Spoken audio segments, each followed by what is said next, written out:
Yellowstone eruption warning. Normal life within 500 miles impossible.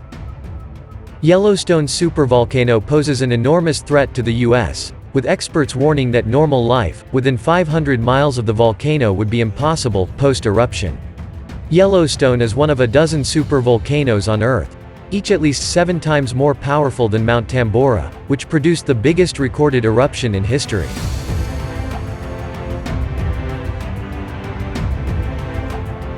Supervolcanoes have a volcanic explosivity index, VEI, of 8, the highest value on the index.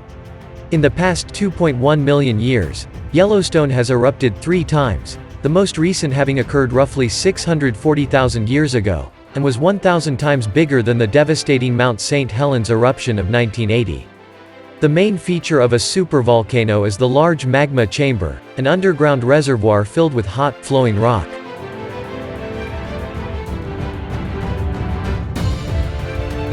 Yellowstone is said to be due an eruption based on the cycle of previous eruptions, though it is generally accepted that anything within the next 10,000 years is unlikely.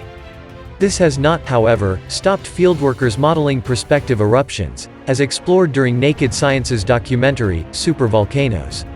It is here that Eric Myers, the documentary's narrator, revealed how post-eruption, life within a 500-mile radius of Yellowstone would cease to be normal.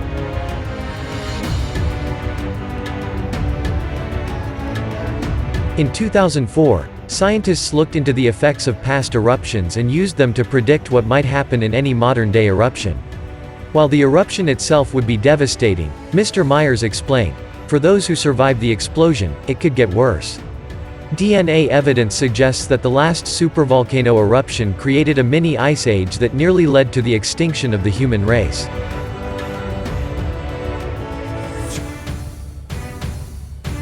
He continued, an eruption of the Yellowstone supervolcano would cause widespread devastation across the United States.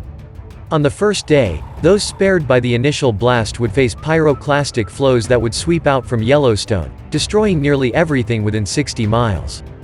3 days after the eruption, normal life within 500 miles of the volcano would be impossible.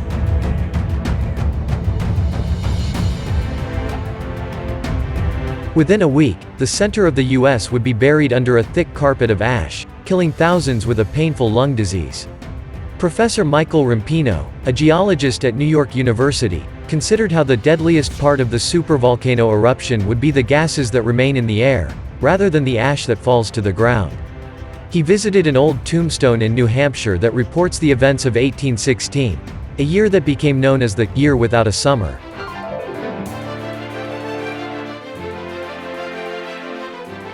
Severe climate abnormalities caused average global temperatures to decrease by 0.4 to 0.7.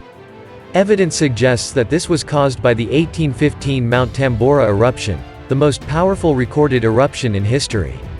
Professor Rampino said, "This is a memorial to a farmer named Reuben Whitten who managed to save the town of New Hampshire by growing enough wheat on his land to feed the community."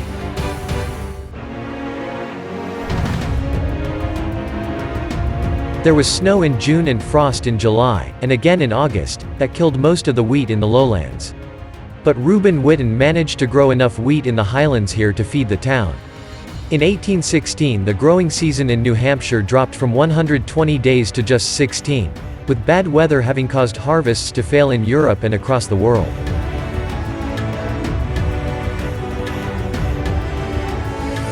Though 10,000 miles away from New Hampshire, the Mount Tambora eruption offers a clue as to the potential aftermath of a Yellowstone eruption, as Professor Rampino explained that droplets of sulfur dioxide were spread worldwide by stratospheric winds. These droplets cut out some of the sunlight, and the sun therefore appears dimmer. This dimmer effect caused the famine of 1816.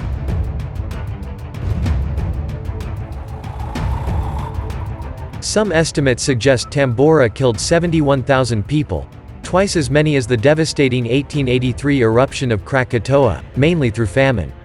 A supervolcano would likely have an even greater effect. Professor Rampino said, "We estimate that the drop in temperature globally after a Yellowstone-sized eruption would be about 10. Frost and snowfall even in equatorial regions.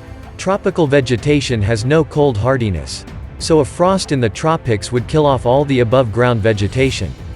The loss of a growing season of 1 or 2 years could see billions of people killed, he claimed.